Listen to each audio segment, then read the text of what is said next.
ठीक है, अभी अपन देखते हैं today we discuss about the physical properties of alkane. अब फिजिकल प्रॉपर्टीज में होता क्या है, तो स्पेशली फिजिकल प्रॉपर्टीज में अपन क्या देखते हैं, बॉइलिंग पॉइंट, उसका नेचर क्या रहेगा, और सॉल्युबिलिटी और डेंसिटी के हिसाब से अपन क्या देखते हैं, फिजिकल प्रॉपर्टीज। तो फिजिकल प्रॉपर्टीज में सबसे पहले अपन बात करते हैं उसका नेचर, मतलब वो लिक्विड है कि सॉलिड है या गैस है। ठीक है, तो अल्केन जनरली क्या रहते हैं, जो कार्बन नंबर 1 से लेके कार्बन नंबर 4 तक, मतलब C1 to C4, ये क्या रहते हैं, गैस रहते हैं। मतलब मीथेन, इथेन, प्रोपेन और ब्यूटेन, ये क्या रहेंगे आपके, गैस। उसके बाद C5 से लेके C17 तक ये सब क्या रहते हैं आपके, लिक्विड रहते हैं। और उसके बाद मोर देन C18 ये सब क्या रहेंगे आपके, सॉलिड इन नेचर रहेंगे। ये क्या होगा इनका नेचर, कि वो सॉलिड है, लिक्विड है या गैस है। अब दूसरा पॉइंट आता है आपका बॉइलिंग पॉइंट।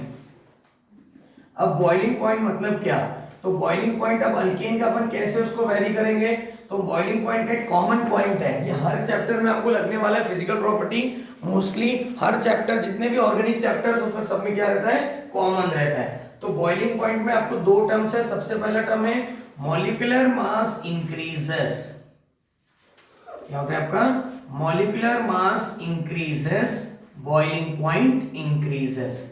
मतलब जैसे जैसे कार्बन चेन बढ़ेगी वैसे वैसे बॉइलिंग पॉइंट क्या होगा आपका, बढ़ेगा, है ना। एक अपन नॉर्मल एग्जांपल देखते हैं, जैसे CH4 है ना। उसके बाद दूसरा एग्जांपल लिया मैंने C2H6, उसके बाद मैंने लिया C3H8।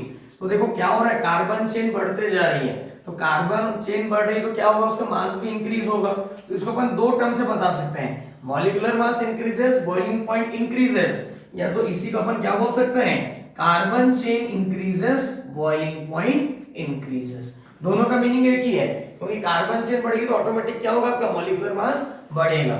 CH4 का मॉलिक्यूलर मास कितना आता है, कार्बन का 12 है, हाइड्रोजन का 4, मतलब 1 into 4 करना पड़ेगा। आंसर क्या आ जाएगा इसका, 16।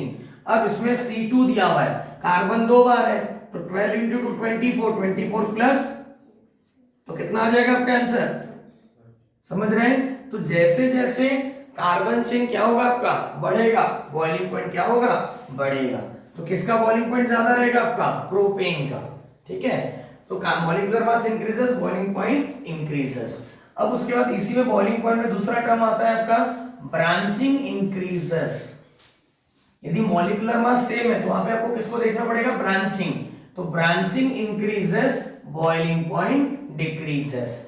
मतलब क्या हो रहा है आपका, जैसे जैसे ब्रांच बढ़ते जाएगी बॉइलिंग पॉइंट क्या होता जाएगा, कम होते जाएगा।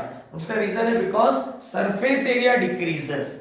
अब एग्जांपल लेते हैं अपन C5H12, पेंटेन का स्ट्रक्चर अपन ने ड्रॉ किया है, तो लाइन से अपन क्या करते हैं, 5 कार्बन लिख लेते हैं। मैंने हाइड्रोजन बैलेंस नहीं किया है, इसी में मैं क्या करता हूं, एक ब्रांच ले लेता हूं, और इसी में मैं क्या करता हूं, 2 ब्रांच ले लेता हूं।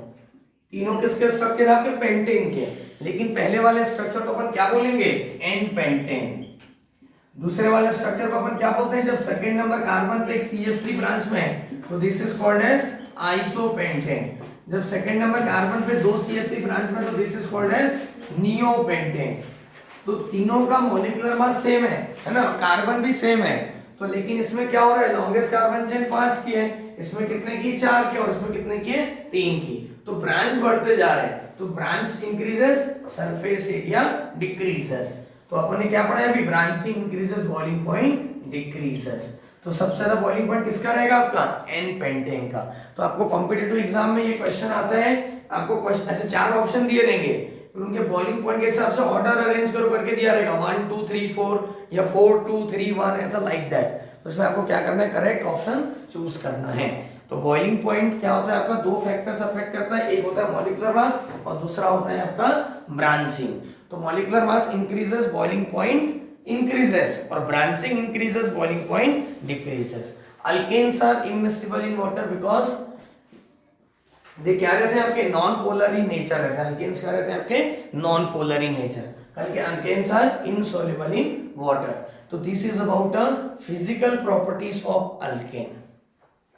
ठीक है, सभी को क्लियर है इतना।